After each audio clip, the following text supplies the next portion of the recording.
అధికారంలోకి వచ్చాక అమరావతి రాజధాని పనుల్ని యుద్ధ ప్రాతిపదికన చేపడతామని మంగళగిరి ఎమ్మెల్యే అభ్యర్థి నారా లోకేష్ పేర్కొన్నారు. పేదరికం లేని మంగళగిరి నియోజకవర్గాన్ని తీర్చిదిద్ది అభివృద్ధి సంక్షేమానికి చిరునామాగా చేసే బాధ్యత తీసుకుంటానని వెల్లడించారు.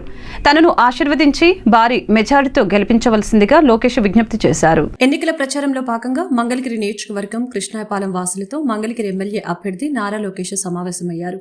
ఈ సందర్భంగా లోకేష్ మాట్లాడుతూ జగన్ ప్రభుత్వం అమరావతి పనులు కొనసాగించి ఉంటే లక్షల మందికి ఉపాధి అవకాశాలు లభించేవని తెలిపారు.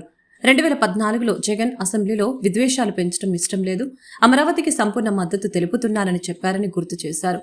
అధికారంలోకి వచ్చిన తర్వాత 3 ముక్కలాట ఆడారని, కర్నూలు, విశాఖలో ఒక్క ఇటుక వేయలేదని తెలిపారు. రాజధాని ఇక్కడే ఉంటుందని జగన్ ని ఒప్పిస్తానని చెప్పిన ఆర్కే 3 రాజధానులకి మద్దతు తెలిపారని అన్నారు. 3 రాజధానుల నిర్ణయాన్ని వ్యతిరేకిస్తూ కృష్ణాయపాలెం దళిత రైతులు ఆందోళన చేస్తే మాదిగ సోదరులపై ఎస్సీ ఎస్టీ కేసులు పెట్టి బేడీలు వేసి జైలుకు పంపించారని తెలిపారు. తనకు అవకాశం ఇస్తే మంగళగిరిని అభివృద్ధి చేస్తానని లోకేష్ భరోసా ఇచ్చారు. వేలాది మంది పిల్లలు ఈ రోజు అక్కడ చదువుతున్నారు.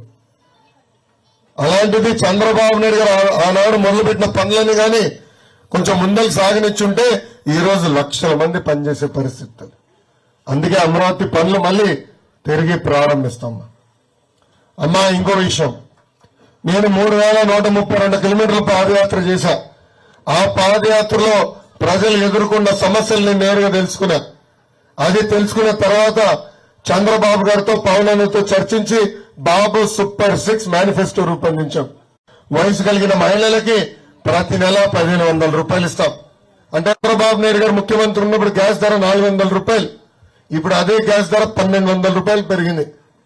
అందుకే తెలుగింటి ఆడపడుచులు ఆదుకునేదానికి ప్రతి ఏడా ఉచితంగా 3 గ్యాస్ సిలిండర్లు ప్రతి కుటుంబానికి మన ప్రభుత్వం అందించబోతుంది. తల్లికి వాళ్ళ తల్లిదండ్రుల అకౌంట్ లో ప్రతి ఏడా 15,000 రూపాయలు ఇస్తాం.